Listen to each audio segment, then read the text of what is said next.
Bom, galera, nesse capítulo a gente viu um pouquinho sobre as relações numéricas. O que são relações numéricas? Relações numéricas são um fundamento para a gente realizar cálculos químicos, mais conhecido como estequiometria, que são cálculos que a gente usa para reger a lei das reações químicas, como que as reações químicas funcionam, ok? Bom, a primeira forma de a gente conseguir entender as relações numéricas é falando sobre os tipos de massa. Aqui, como primeiro exemplo, eu dei para vocês as massas atômicas. O que são massas atômicas? São as massas do átomo. Só que como o átomo é uma espécie muito pequenininha, é impossível ter uma balança que consiga medir a massa de um átomo, a gente criou unidades arbitrárias. Por exemplo, o hidrogênio ele é o átomo mais leve, e a gente diz que ele tem massa 1. 1 U. Esse U é a unidade arbitrária que eu falei com vocês, a gente chama de unidade de massa atômica. Já o oxigênio, por exemplo, é o átomo de 16U, tem massa 16. Onde que você identifica isso? Na tabela periódica. Você vai lá na tabela periódica e você tem duas informações. Uma informação que está em cima do elemento e uma informação que está embaixo do elemento. A informação de baixo é a massa atômica. Então é só você pegar lá e transcrever para aqui, né? O segundo tipo de massa que a gente tem é a massa molecular. O que seria a massa molecular? É a massa da molécula. Ela ainda utiliza as massas atômicas, mas como uma molécula é um conjunto de átomos, então a gente soma essas massas. Peguei como exemplo, por exemplo, a molécula de água, que é H2O, todo mundo conhece, né? Ela tem dois átomos de hidrogênio, então é 2 vezes a massa do hidrogênio, mais a massa do átomo de oxigênio, que é 16. Então a massa molecular da minha água é 18. 18 o quê? 18U. Bom, o último tipo de massa que a gente vai ver é a massa molar. A massa molar está intrinsecamente ligada à ideia de mol, que eu já vou explicar. Mas ela é exatamente o mesmo tipo de valor que a gente tem na massa atômica ou molecular. A diferença é que agora a gente tem uma unidade melhor, né? A massa molar, ela é expressa em gramas por mol. Ou seja, é uma relação de massa em gramas para cada mol de uma espécie que eu tenho. Então, por exemplo, se eu tivesse 1 mol de hidrogênio, eu teria 1 grama. Se eu tivesse 1 mol de oxigênio, eu teria 16 gramas. Como eu estou falando aqui da massa molar da água, ou seja, a massa de 1 mol de água, então a massa molar de água é 18. Bom, vamos entender o que é um mol, né? Como na química a gente trabalha com coisas muito pequenas, e quando eu falo muito pequenas, é muito pequenas mesmo, né? É tipo assim, imagina, uma bactéria é algo pequeno? Um vírus é algo pequeno? Sim, né? A gente está trabalhando com coisas menores ainda, a gente está trabalhando com moléculas, né? Um vírus ele é formado por diversas zilhões, quinquilhões de moléculas. Ele é formado por diversas moléculas e átomos, ou seja, a gente está falando de coisa muito pequena, cara. Se a gente está falando de coisa muito pequena, a gente precisa de alguma coisa, algum valor, alguma grandeza que transforma essas coisas muito pequenas em algo que nós possamos trabalhar. É isso que é o mol. O mol ele tem um valor simbólico. Esse valor equivale a 6 vezes 10 elevado a 23. É como se fosse uma unidade medida, né? A dúzia vale 12, a dezena vale 10, a centena vale 100. O mol vale 6 vezes 10 elevado a 23, ok?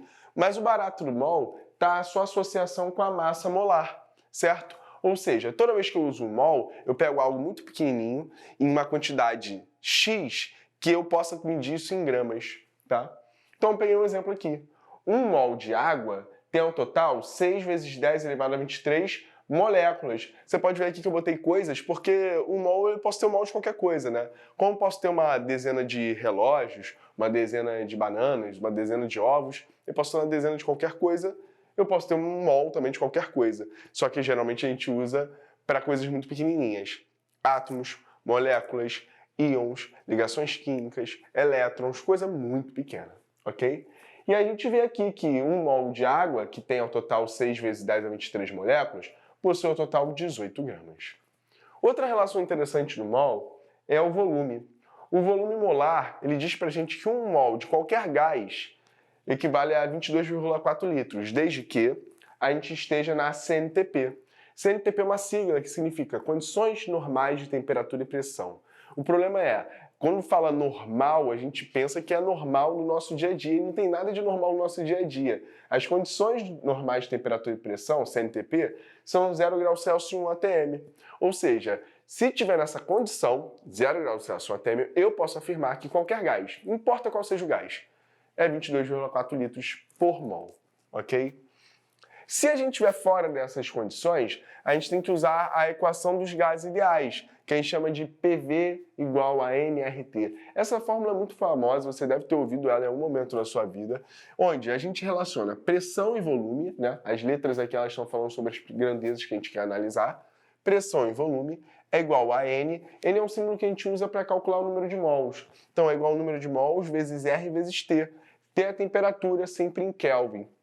O grande barato aqui está em você entender quem é esse R. O R é a constante universal dos gases ideais. E ela você tem que conhecer, tem que saber esse valor. Ela vale 0,032 e aqui está a unidade dela, né? ATM, litro, Kelvin, mol. Parece algo muito complicado, mas na verdade são as unidades das grandezas que a gente está utilizando, né? P, pressão, pressão em que unidade? ATM, ok? V, volume, volume em que unidade? L, litro. Ok? N é o número de mols, então é mol aqui. E T é a temperatura em Kelvin, K, ok? Então a gente está usando essa unidade toda vez que a gente respeita essas grandezas. Bom, um resumo aqui que pode te ajudar a entender é o resumo da relação do mol. Um mol vale 6 vezes 10 elevado a 23 coisas. Que coisas são essas? Depende. Pode ser átomos, pode ser moléculas, pode ser íon, pode ser ligação, pode ser elétron. Depende do que a gente está analisando.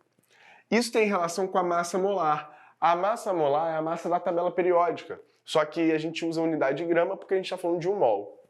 Isso tem relação com o volume molar, 22,4 litros, desde que estejamos nas condições normais de temperatura e pressão, CNTP, que é 0 graus Celsius 1 atm, ok? Bom, peguei um exercício aqui para a gente tentar aplicar esses conhecimentos, né? Em um recipiente foram introduzidos 1,12 litros de oxigênio a 0 graus Celsius 1 atm. Já guarda essa informação. 0 graus Celsius e 1 atm quer dizer que a gente está onde? Na CNTP. Ou seja, 1 mol de gás tem que ter 22,4 litros. Calcule o número de átomos de oxigênio presentes no recipiente. Cara, como a gente está falando do oxigênio, O2, eu fui lá e escrevi todas as relações numéricas para ele. Eu aconselho que você faça assim, né? Então aqui eu peguei o resumo que eu fiz e apliquei esse resumo à molécula que eu estava analisando, ao O2. Ou seja, 1 mol de O2 tem ao total 6 vezes 10 elevado a 23 vezes 2 átomos. Não entendi isso, Vitor. Olha para cá. A molécula de O2 é O2. Significa que são formadas por 2 átomos de oxigênio. Então, uma molécula tem 2 átomos. 2 moléculas, 4 átomos. 3 moléculas, 6 átomos. O que eu estou fazendo? Eu estou pegando o número de moléculas e sempre multiplicando por 2.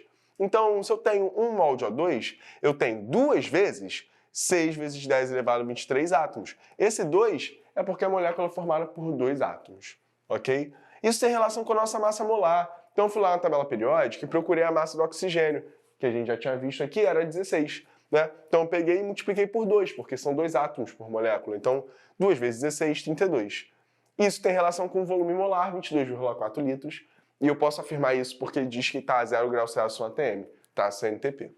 E aí eu fiz uma regra de 3. Eu peguei dessas informações a informação que me interessa. Ele está querendo o número de átomos por volume. Então eu sei que 2 vezes 6 vezes 10 elevado a 23 átomos tem ao total 22,4 litros. Isso aqui é a relação